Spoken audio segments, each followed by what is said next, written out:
नेक जोग मांगे छे तीन द्वार के छकाई ने लूंगी मन भाई हाँ तब जाने दूंगी हाँ तब जाने दूंगी तो हबर सदना सिहाई हाँ तब जाने दूंगी एक हमारे सजना सिहाय हाँ तब जाने दूंगी द्वार के छकाई ने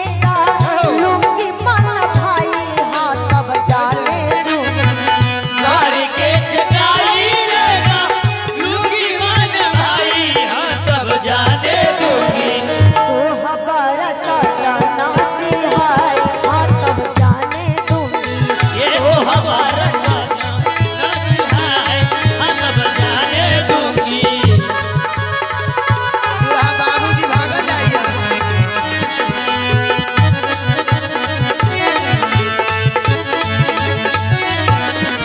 हमारा सजना सिहाय हाँ तब जाने दूंगी वो हमारे सजना सिहाय तब जाने दूंगी सब कुछ बिहाए दीजे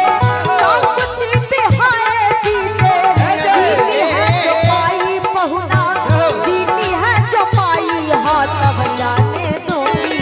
सब कुछ आए बिनु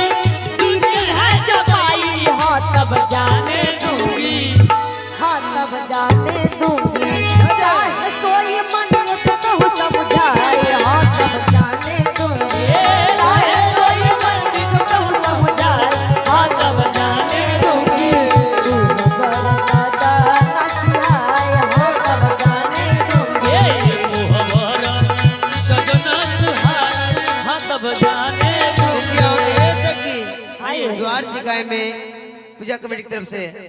45 रुपया दिलखिन है जय हो। जय जयकार रहे बहुत बहुत धन्यवाद साधुवाद रहे सरकार केने जबै कोहबर में जे जबै सरकार तो कोहबर में जाए के लेल तीन गो शर्त छै पहला शर्त है कि साली सरोजनी के नेग दियो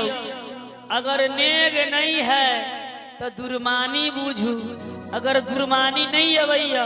तो 3 बेर हमर जनक दुलारी जान की श्री किशोरी जी महारानी के नाम लेके जयकार बजियो मैं नारी के नाम पे जरकार नहीं लगाऊंगा। नारी के नाम पर जयकार नहीं तो लगवा नेक दियो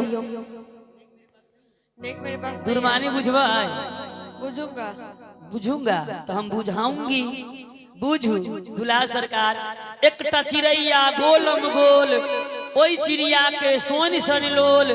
नांगर से जे पीबे पानी जे न बुझे तेकर बहिन छिनारी की बेल दुल्हा कहू नहीं हम पूछ रहे कुछ आहा पूछ हे सखी अच्छा कहलखिन दिया क्या दिया माई दिया कि बहिन दिया केकरा दिलियै दीप। ओ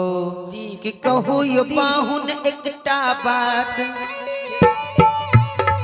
के जदि यहाँ के बापक बाप कहू यो बाहुन एकटा एके छतया के बापक अहाँ के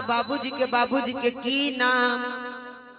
श्री अज महाराज। कि अज कहल जात अच खसे से अजका कहल जाय अस फासी सुन कही परल ठठा कहसी हे श्री का परल कथा फासी सरकार सब चल गेला पुरवा लटक गेल ताला। चुप रह सालन हाय सुनो ना आ बुझाइयो पाहुन सरकार तनी हमरो न तक 30 चरण में ही चलत नहीं श्रवण नयन 36 सो तुम्हारी रक्षा करे नौ मुख देई आशीष की भेल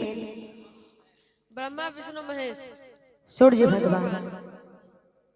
भगवान एक टावर बड़ी बुझाओ है तोरी पात खर रंग गेरुआ जे नहीं बूझे ओकर बाप भरुआ भरुआ ए भरुआ के नाम सुन के तो नाल वाला के चटपट मन करे क्या बात है की भेल सरकार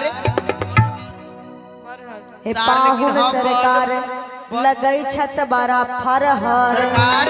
जर काट दिया सर छोप दिया मुर्दा गयो नहाने को पीठ बाट के सोच कियो तो खलरा गयो बिकाने को की भेल अब कहूँ पटुआ अहाँ के बाबूजी छत नटुआ मुर्गा सिया देवे गो बटुआ आ राख दो चकुआ सीधे न भेजा दे बसुआ। जय हो जय हो। सरकार 3 बेर श्री किशोर जी के नाम पर जयकार लगाओ फिर अंदर प्रवेश करियो।